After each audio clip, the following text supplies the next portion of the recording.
Ruby Rosa Verano seorang wanita Filipina. Tubuhnya mungil, kulit sawo matang, suka tertawa. Sejak kecil dia tinggal dengan ibu angkatnya karena ibu kandungnya bekerja sebagai TKW di Norwegia. Kehidupan mereka di Filipina sederhana. Ibu angkatnya mendorong Ruby untuk memperbaiki hidup, bukan dengan cara jadi TKW, tapi dengan cara menikahi pria bule, khususnya Norwegia. Kan enak, ibumu juga ada di sana. Pria Norwegia itu baik dan kaya, hidupmu nanti bakalan senang. Jumlah warga Filipina yang tinggal di Norwegia sekitar 20 ribuan, terkonsentrasi di kota Oslo dan sekitarnya. Ada yang menetap di Norwegia karena pernikahan, ada juga karena pekerjaan seperti perawat, ART, atau pengasuh anak. Pria Norwegia cukup tertarik pada wanita Filipina. Sejak tahun 98, pernikahan antara pasangan Filipina dan Norwegia meningkat dari 20 hingga 30 per tahun menjadi 200 per tahun pada 2004. Pria Norwegia menyukai wanita Filipina dengan berbagai alasan, antara lain karena dianggap setia, ramah, memiliki nilai-nilai kekeluargaan yang solid, serta berperan penuh sebagai istri dan ibu. Selain itu, banyak pula pria Norwegia menginginkan pasangan yang jauh lebih muda. Helge Irgens merupakan salah satunya. Dia seorang duda cerai. Helge yang kesepian di usia tuanya merindukan pasangan hidup yang lebih muda. Demikianlah lewat sebuah situs perjodohan dengan wanita Asia, Helge berkenalan dengan seorang wanita Filipina bernama Ruby Rosa Verano.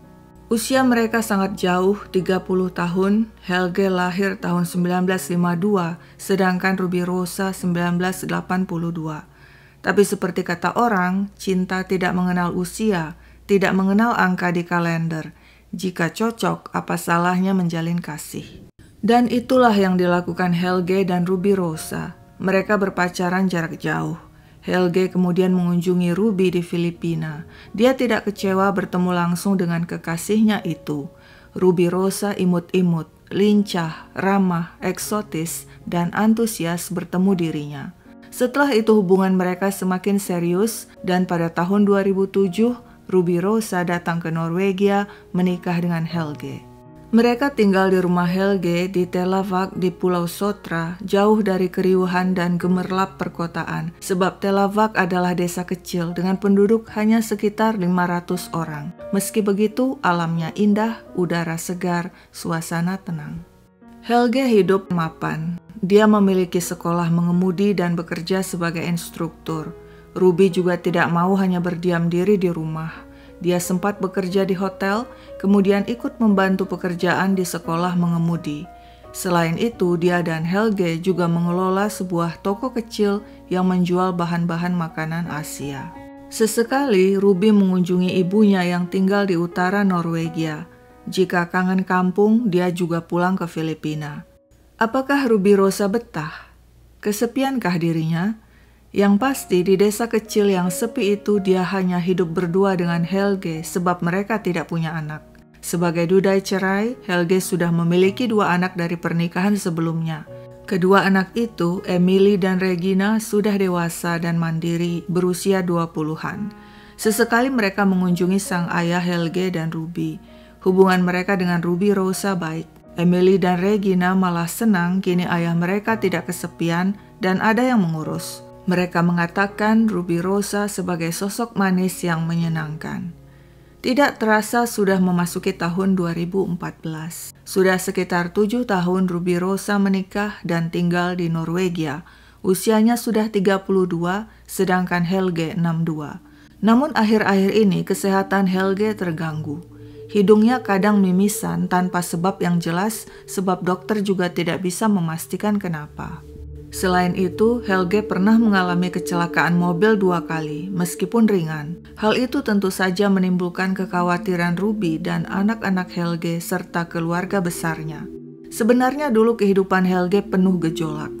Dia pernah mengalami ketergantungan alkohol, tubuhnya obesitas. Namun dengan tekad kuat sejak tahun 90-an, Helge berhasil bebas dari alkohol, berhenti merokok, dan menurunkan berat badan. Sejak itu kesehatannya membaik.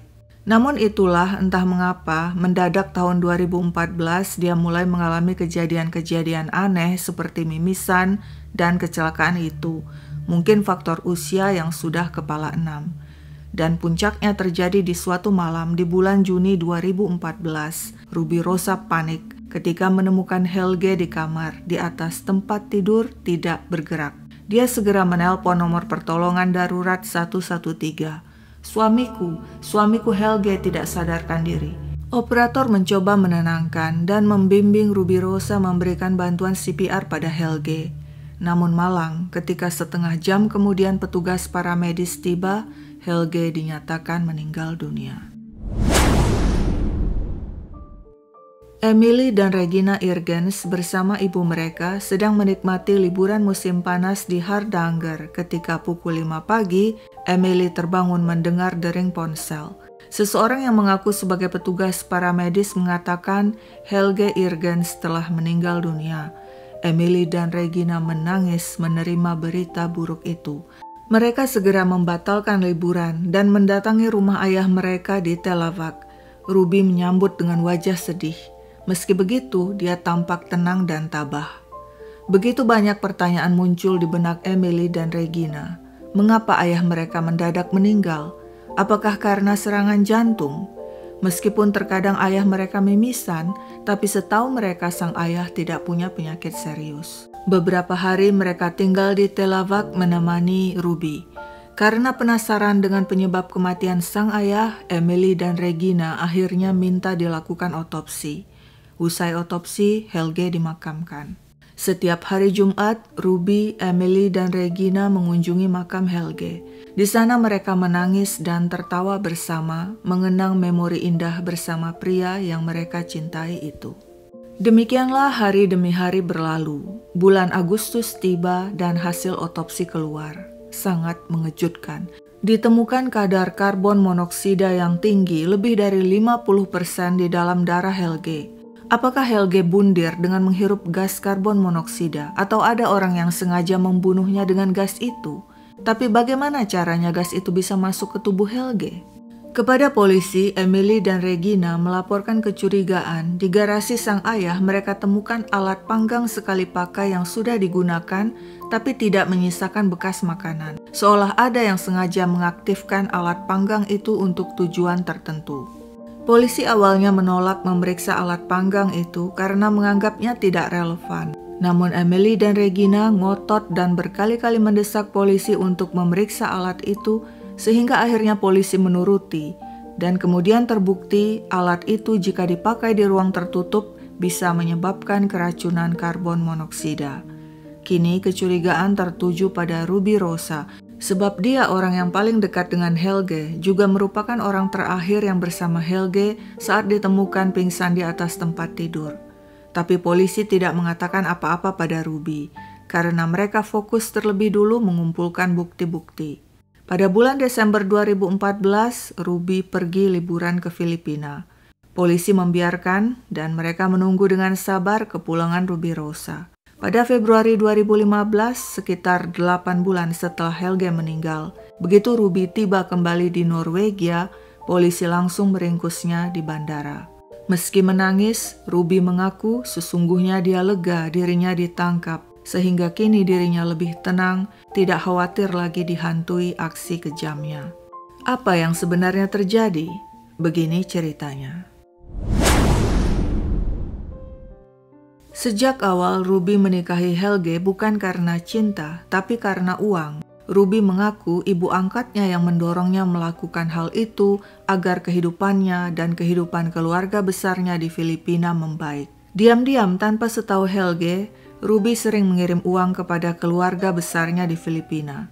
Ketika kemudian Rubirosa dan Helge berlibur ke Filipina, Helge terkejut saat tahu Ruby telah membangun rumah mewah untuk keluarganya. Helge curiga dari mana Ruby bisa membangun rumah mewah jika bukan dengan menggunakan uang mereka.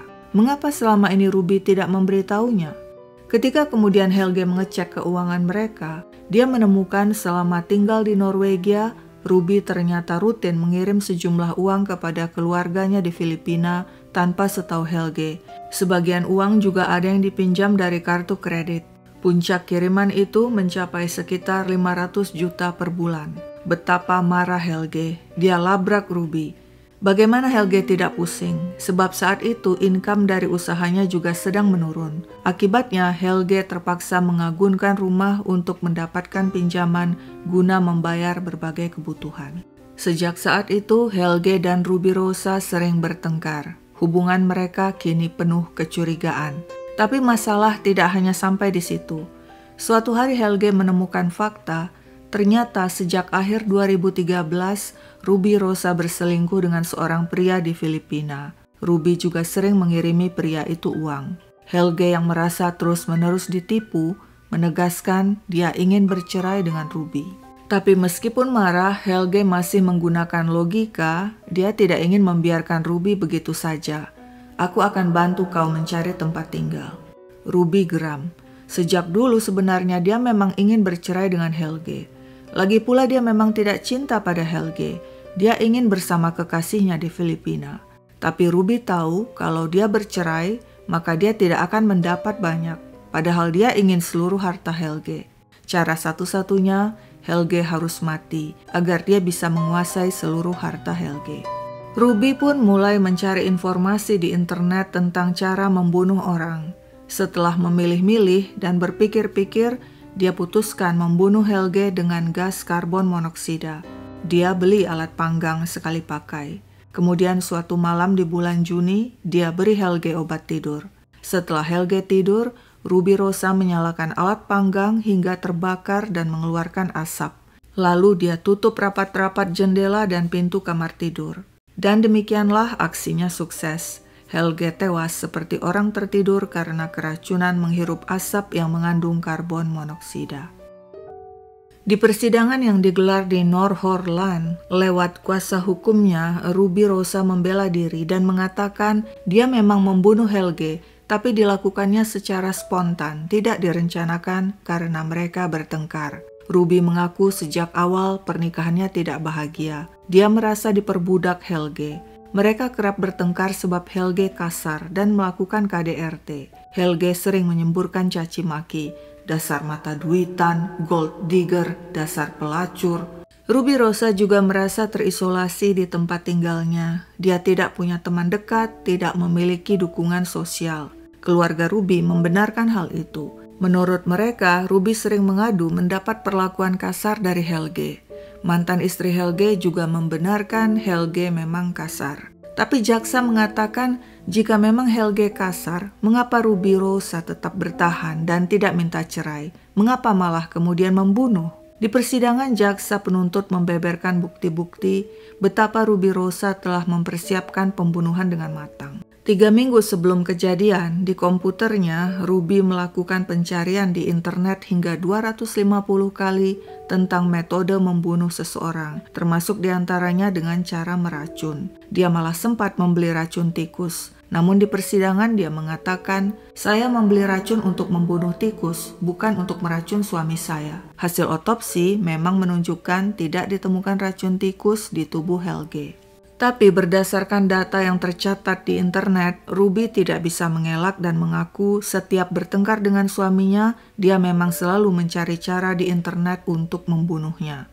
Menurut jaksa, Ruby Rosa mempersiapkan aksinya dengan penuh perhitungan. Setelah menyalakan alat panggang dan menutup kamar, dia menunggu hingga Helge tewas. Setelah itu, dia pastikan terlebih dulu bau asap hilang, baru menelpon petugas paramedis. Di persidangan, jaksa juga mengungkap beberapa minggu setelah Helge meninggal, polisi menerima sebuah email misterius. Si pengirim menyebut dirinya sebagai teman Ruby. Pada intinya, email itu menyatakan selama ini Ruby punya pacar di Filipina dan keduanya berencana akan membangun rumah di sana. Kami teman-temannya mengetahui hal itu. Helge pria yang sangat baik yang memberikan segalanya pada Ruby. Sungguh menyedihkan Ruby telah membunuh Helge. Tapi di persidangan Ruby mengatakan dia tidak percaya email itu dikirim oleh temannya.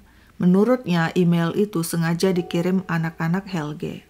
Ternyata aksi kriminal Ruby tidak hanya dilakukan pada sang suami Helge. Dia juga melakukan penipuan kartu kredit dengan memakai nama temannya guna meminjam uang sekitar 300 juta. Pada akhirnya, pengadilan Nordhordland menyatakan Ruby Rosa Verano Irgens terbukti bersalah melakukan pembunuhan berencana. Motifnya ekonomi, karena Ruby ingin menguasai harta Helge. Dengan membunuh Helge, dia berharap bisa menerima benefit sebesar 17 juta per bulan, plus mendapatkan uang hasil penjualan rumah. Ruby Rosa divonis 18 tahun penjara dan diwajibkan membayar kompensasi kepada kedua anak Irgens masing-masing 300 juta. Ruby kemudian mengajukan banding, dan di tingkat banding hukumannya dikurangi sedikit saja menjadi 17,5 tahun. Kasus ini disebut media Norwegia sebagai grilldrapet atau pembunuhan dengan alat panggang. Media dan masyarakat mengkritik kinerja polisi setempat yang dianggap lamban. Ruby Rosa mengaku dia menikah bukan karena cinta, melainkan karena alasan ekonomi. Apakah hal itu salah? Sebenarnya tidak, sebab tidak ada hukum yang melarangnya. Bahkan banyak pernikahan, baik yang dijodohkan atau sukarela, berlandaskan motif ekonomi dan status sosial. Yang kemudian menjadi masalah adalah ketika motif ekonomi berubah menjadi aksi manipulasi atau eksploitasi disertai niat jahat seperti penipuan, kekerasan, atau lebih ekstrimnya lagi pembunuhan, seperti yang dilakukan Ruby Rosa. Sekian dulu ceritaku, sampai jumpa kapan-kapan.